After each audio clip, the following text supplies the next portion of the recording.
Loop Hero is one of those games where you turn it on and you look at it and you think, what is going on? That's because the game adds a spin on the roguelike genre with RPG elements, and I really want to talk about it in today's video. So today we're going to talk about what Loop Hero is, what it's like to play Loop Hero, and how to decide if the game is actually worth your time. But before we get too far into that, my name is Dan and welcome to my YouTube video. All we do is talk about video games here, and if that's something you like hearing about, then do yourself a favor and subscribe.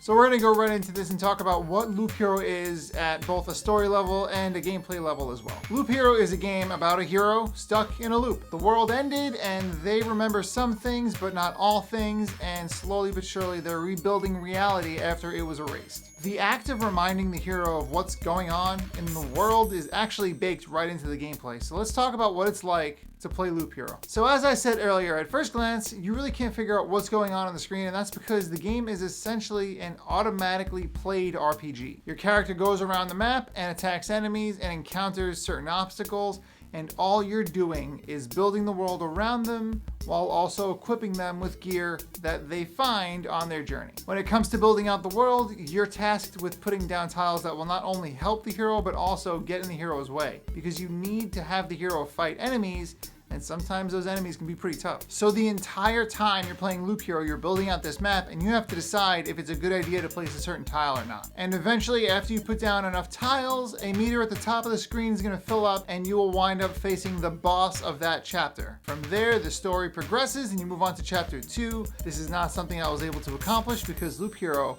is difficult. But that doesn't mean it's not fun, and that doesn't mean it's not gratifying. But the boss of each chapter isn't really the main goal. The main goal is to build out your home camp so you have better things with you on expeditions. And how do you build out your home camp? Well, you get resources while you're on a map, and that is basically the loop of Loop Hero. You start, you place tiles, you gain resources, you fight, you fight, you fight. You decide if you want to leave the map. If you don't, you eventually lose, and you go back with fewer resources, and then you upgrade your stuff and start a new expedition. So let's talk about whether or not Loop Hero is the right game for you. How do we decide if this game is worth your time? The first thing we should talk about there is how Loop Hero is a roguelike. That is true the whole time. They do cloak it by giving you a little bit of plot every time you lose or win. And if you've played roguelikes before, this isn't something I have to prepare you for, but that's just worth knowing. This game is a roguelike. It is randomized, and it is also a little tedious if you're not prepared for that kind of experience. Another thing to keep in mind about Loop Hero is that it's not your standard RPG.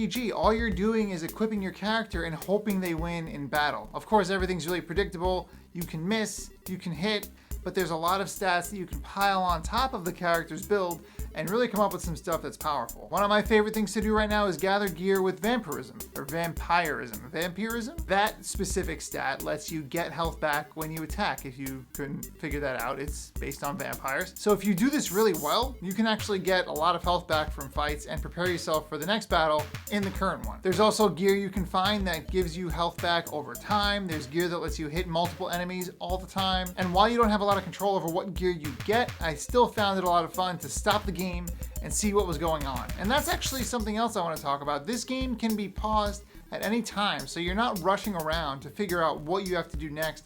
You're not looking at things at light speed trying to figure it out. You can pause it and figure out what you're doing from there. And while this is a simple feature, I think the ability to pause the game and manage your gear and cards is really nice. If you're not the kind of person who loves a game that's fast and clicky and quick, then you can just pause Loop Hero, get your stuff together, and move on with your adventure. And that kind of functionality makes this game appealing to players of all levels. So whether you're fresh off of Hades or Loop Hero is your first ever roguelike, I think it's worth a shot. And if you're not into roguelikes, maybe you skip Loop Hero, but maybe consider that it's a really strong roguelike and it feels progressive every time you play. Sure, you might be stuck on chapter 1 for a while, but on the other hand, this game's a lot of fun and no two runs are the same.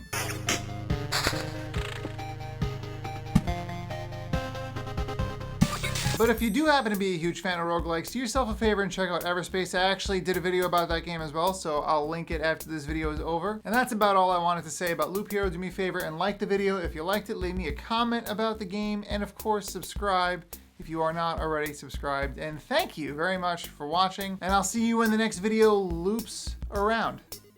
You get it? Okay. Oh, okay.